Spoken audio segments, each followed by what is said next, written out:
سلامونه او نیکې هیلې راځو نن وایو چې څنګه تاسو د خپل کمپیوټر معلومات ځان ته حاصلولی شئ. یعنې تاسو د خپل کمپیوټر هغه کوم معلومات غواړئ، فرض کړه په دې کې ریم یا روم یا د وینډوز په اړه یعنې چې په هر اړه چې تاسې فرض کړه د آی پي غواړئ، فرض کړه د میک اډرس غواړئ، آیا څنګه موږ کولی شو سی ام ډي له ترو یې مخکې له مخکې راځو سی ام ډي کمانډ پرس خلاصو.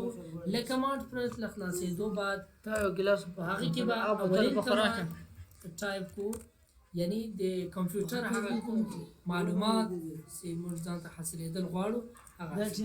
دلته کمانډ ده سیسټم انفو. کله چې موږ دلته سیسټم انفو نوشته کو بعد له هغې به انټر وو.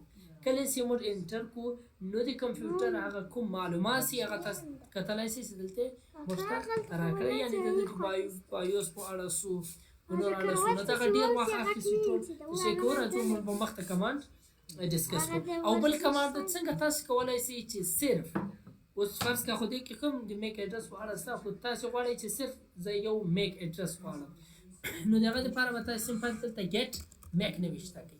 ګیټ میک چې مو کله نوشته کوئ بعد یې به انټر کوئ، یعنې تاسو ته صرف هغه میک اډرس درښیي، یعنې تا د کمپیوټر میک اډرس دغه. که غواړئ چې صرف زه یو خپله آی پي وګورم چې آیا د ما د کمپیوټر چې د آی پي چیش ده، نو د آی پي د کتلو دپاره به تاسو راځي آی پي کانفیګ. کله چې مې آی پي کانفیګ نوشته کوئ باندې هغه به تاسو انټر، نو د تاسو د کمپیوټر چې کومه آی پي هغه به تاسو ته در معلومه شي.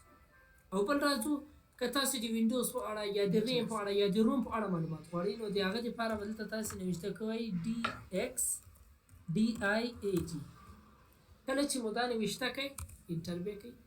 تاسو چې کله انټر کوئ د کمپیوټر په اړه چې بیا څه معلومات یعنې کمپیوټر یوزر نیم سو نور دغسې معلومات هغه تاسو ته راغلي. که چیرې موږ دا ډسکسوو نو دا ډېر وخت کوي. راځو موږ خپل کمانډونه ډسکس کړو. دا ختموم.